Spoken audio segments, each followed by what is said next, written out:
రాతి శిల్పం శ్రీ గరుడ శిలాది తిరుమల. ఇంకెలాంటి అద్భుతాలు ఇంకా ఎన్నెన్ని కనుగొంటారో వేచి చూద్దాము. మహా అద్భుతం. తిరుపతి నగరం చూడండి ఎంత అందంగా ఉన్నదో. గుడి ముందర నిల్చుకొని చూస్తే మనకి అంతగా కనబడదు. చూడండి బాగా నుండి ఈ రాతిలోనే మనకి దేవుడి ముఖభాగం కనిపిస్తుంది. ఎప్పుడైనా తిరుమలకు వస్తే చూడండి, సాక్షాత్ శ్రీ వెంకటేశ్వర స్వామి ముఖభాగం మనము దర్శించుకోవచ్చు. ఓం నమో వెంకటేశాయ నమో నమః. భక్తులారా చూడండి, సహజంగా ఏర్పడిన రాతి శిల్పం శ్రీ గరుడ శిలాది తిరుమల కొండల్లో ఉన్న అద్భుతాలు ఇవి. ఇంకొకటి ఈ మధ్యనే కనుగొనబడిన శ్రీ కలియుగ వెంకటేశ్వర స్వామి ముఖభాగము సహజ శిలా రూపంలో కనిపిస్తుంది. మనకి రాళ్ళల్లోనే అద్భుతం ఉండాలి. మన వెంకటేశ్వర స్వామి ముఖభాగం చూడండి ఎంత అద్భుతంగా ఉన్నదో అంత అద్భుతంగా ఉన్నది. ఇంకెలాంటి అద్భుతాలు ఇంకా ఎన్నెన్ని కనుగొంటారో వేచి చూద్దాము. మీకు అందరికీ తెలిసింది, తిరుమల కొండకి వెళ్ళేటప్పుడు స్వామివారి ముఖభాగం చూస్తాము, అందరికీ తెలిసిందే. కానీ ఈ మధ్యనే కనుగొన్నారు ఈ చిత్రాన్ని. తిరుమల మొదటి ఘాట్ రోడ్లో ఉన్న స్వయంభూ శ్రీ వినాయక స్వామి ఆలయం పైభాగాన ఉండే దృశ్యం ఇది. మీరు ఎప్పుడైనా వచ్చినప్పుడు చూడండి, ఆలయం పైభాగాన ఉంటుంది.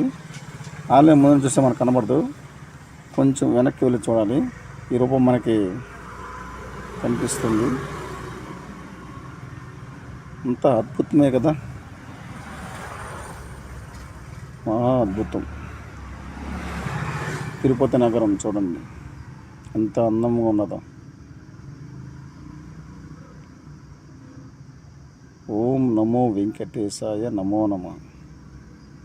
మనం ఇలా గుడి ముందర నిల్చుకొని చూస్తే మనకి అంతగా కనబడదు.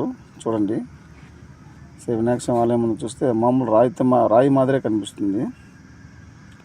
ఒక 20 అడుగులు వెనక్కి వెళ్ళి చూసినామంటే మనకి సహజంగా రూపం బాగా కనిపిస్తుంది. మనకి ఇలా దగ్గర చూస్తే ఏమి కనిపించదు.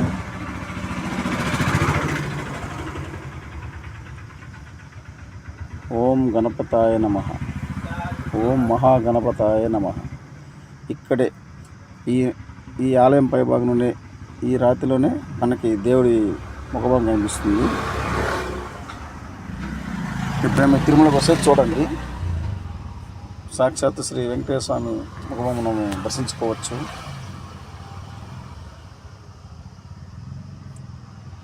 అద్భుతం కదా, మహా అద్భుతం. ఓం నమో వెంకటేశాయ నమో నమః.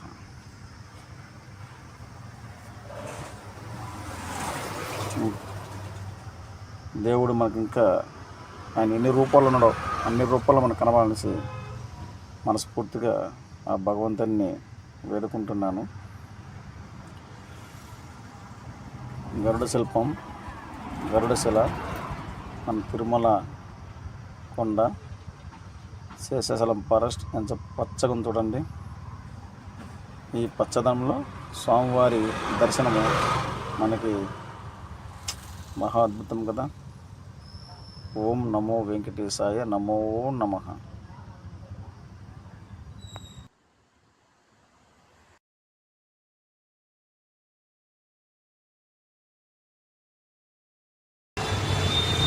సాకారం న్యాచురల్ కదా, ప్రతి ఒక్కరు చూస్తుంటారు కదా ఎంత అద్భుతం. శ్రీ వినాయక స్వామి ఆలయం పైన ఈ కొండల్లో ఉన్న ఈ అద్భుతాన్ని కళ్ళలో చూడండి. ఎంత అద్భుతం అంటే ఎన్ని జన్మెత్తినా మనకి ఈ భాగ్యం కలగదు. కాబట్టి